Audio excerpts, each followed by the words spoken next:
Phase 2. De behoefteanalyse. Phase 2. L'analyse des besoins. Comme vous le savez, lors d'un contact avec un nouveau client potentiel, chaque vendeur doit, dans les 60 premières secondes, franchir 2 obstacles importants. Le premier obstacle était comment assurer la transition entre la prise de contact et l'analyse des besoins du client. Le deuxième obstacle est comment débuter l'analyse des besoins. Et ce n'est pas une chose facile. L'analyse des besoins doit commencer par une question ouverte d'ordre général. En effet, une question ouverte n'est pas suffisante. Elle doit être d'ordre général. Par exemple, quelle est en fait la nature de l'activité de votre société? Ou, comme je l'ai vécu en prospection chez Kawasaki, comment le marché de la moto en Belgique est-il structuré?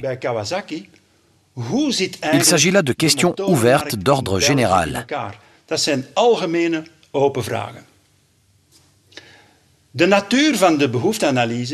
Une bonne analyse des besoins, c'est quand le vendeur pose les questions et le client donne les réponses.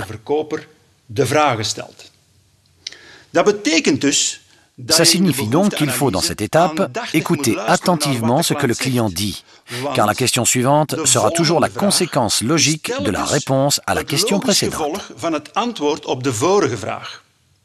D'où l'importance d'une bonne écoute. Si vous parvenez à mener l'analyse des besoins de cette manière, vous obtiendrez toujours l'information qui vous sera très utile pour argumenter plus tard.